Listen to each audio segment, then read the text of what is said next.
Hey guys, it's Friday here on Transtastic, and this week's topic is on the Leelah Alcorn story / incident. If you don't know who Leelah Alcorn is or her story, I would highly recommend you Google her, internet search her. I'll leave a link to her Wikipedia page actually down below, which I found extremely useful.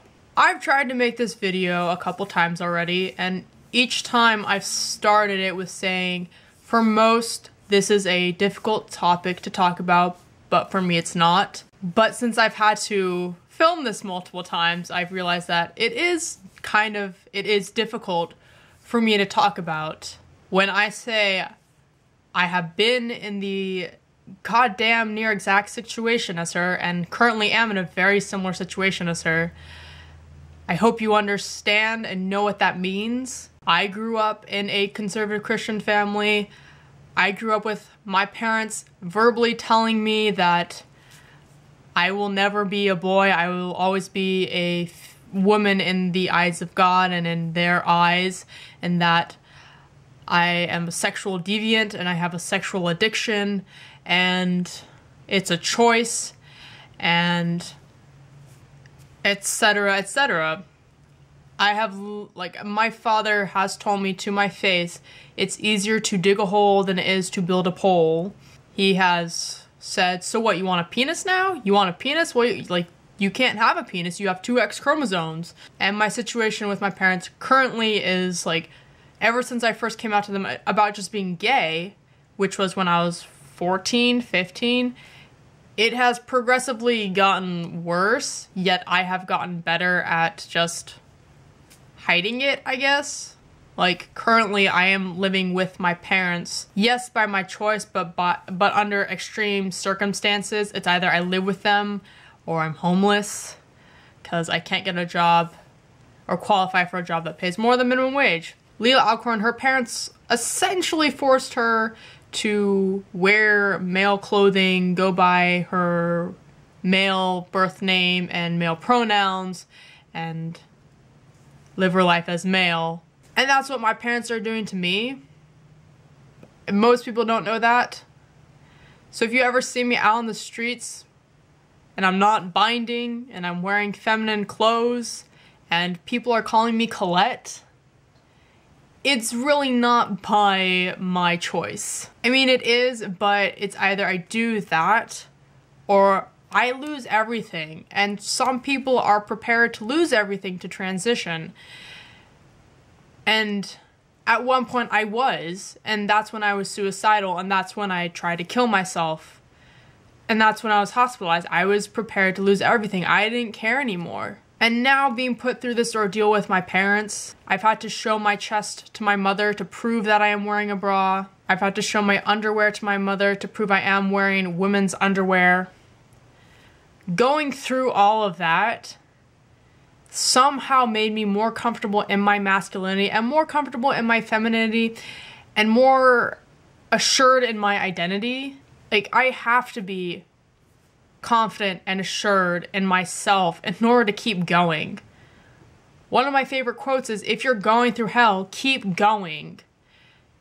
Because the one thing I've learned, actually a few things I've learned, one, puberty sucks.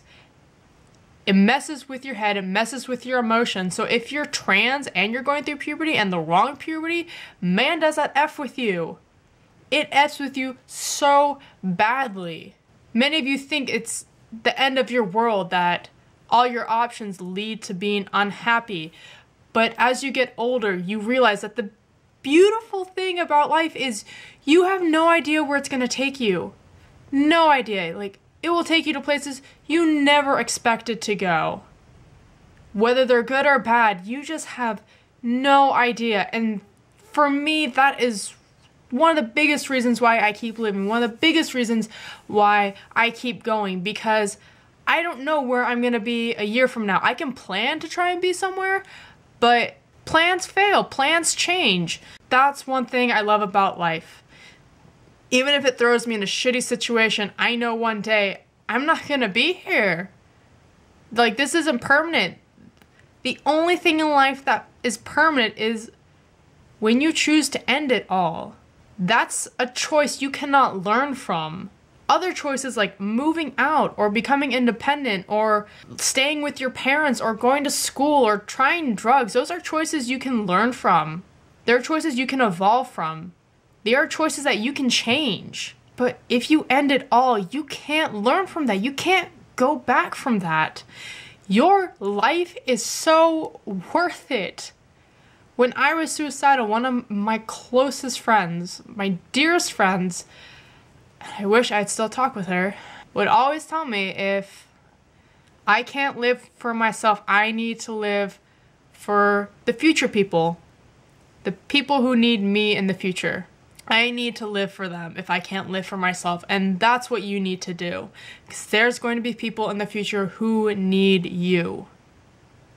Because I can say now, having it been, 3 years since I tried to kill myself, since I was suicidal, that there are people who have needed me. There are people who I've met that I'm so glad I got to meet.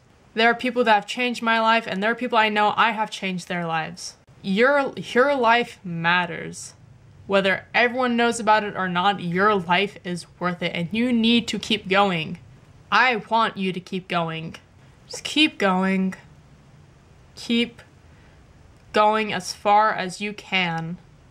Keep doing what you have to do to keep living. Life is a beautiful, ridiculous, ironic, satirical, paradoxical thing that is insane, doesn't make sense, and is absolutely wonderful. And that's something everyone needs to come to their own conclusion with. I can't tell you that and all of a sudden you get that. There needs to be moments in your life that make you realize this. If you're in Leelah's situation, if you're in my situation, if you're in a horrible situation, don't think all your options lead to bad ends. Don't think all your options are negative, because there are options out there you never even realized. And your life is so worth it. If you're going through hell, if you're going through shit, if you want to give up, that's when you push it the hardest. That's when you keep going.